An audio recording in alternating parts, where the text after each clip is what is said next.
বললো আল্লাহ যে আছে এর কোনো প্রমাণ তুমি কি দিতে পারবা? তুমি কি প্রথমে বলো আল্লাহ আছে, তুমি কি বিশ্বাস করো? অবশ্যই করো। আল্লাহ আছে এর কোনো প্রমাণ আছে তোমার কাছে? কোনো প্রমাণ নাই, তবে আমি বুঝি আল্লাহ আছে। বলে কেমনে?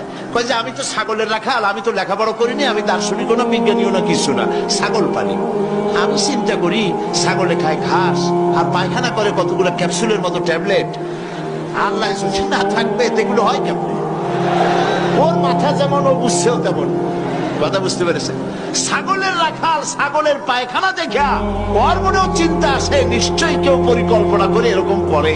কিন্তু ইউনিভার্সিটিতে কিছু সংখ্যক শিক্ষক আছেন জনগণের 12 কোটি মুসলমানের পয়সা দিয়া বেতন খায় আর বলে আল্লাহ নাই।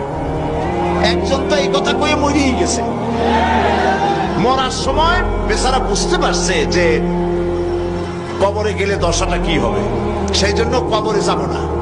বলে দিল আমার দাফন করবে না, কাফন দিবা না, জানাজা দিবা না, এমনি নিয়া ফেলাইতো। তারপরে কি বলে মেডিকেল কলেজে দিয়ে দিও, ছেলেরা আমাকে অপারেশন করিয়া কাটাছেড়া করিয়া অপারেশন শিখবে। তার ওসিয়ত অনুযায়ী কাজ হয়েছে। এত বড় বুদ্ধিজীবী, তো তার ওসিয়ত তো শোনাই লাগে। ওর কাফনও হয় নাই, দাফনও হয় নাই, গোসলও হয় নাই, কপালে নাই, কি হবে? তারপরে থুইছে বার্ডেমের মধ্যে। কিছুদিন পর তাকে পাঠানো হয়েছে মেডিকেল কলেজে।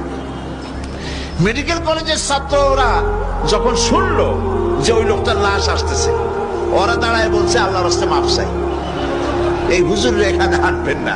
উনি বেঁচে থাকতে আল্লাহরে অস্বীকার করছে। এখন ওনারে কাইটা যদি আমরা অপারেশন শিখি তাহলে যে রুগীরে ধরবো যাও বাঁচবে ওইটা মরবে। কাজী এদের ফিরা। এরপরে নিয়া কোনো জায়গায় নিল না, আবার নিয়া বার্ডেমের ডিপ ফ্রিজের মধ্যে রেখে দিছে। আমার এখন চিন্তা হয়েছে যে এই লাশটারে যদি এখন রাস্তায় ফেলায় দেয় কুত্তাও খাবে না। কারণ আমার দেশের কুত্তা, আমার দেশের কুকুরেরা এতটা অভদ্র না যে কুকুরে এত পুরানা বাসি লাশ খাওয়ার মতো আমাদের কুকুর এত বেয়াদব হয় নাই, এতটা অসভ্য হয়ে পারে না। কাজী আল্লাহর সাথে যারা নাফরমানি করে আল্লাহ এরকম দেখান।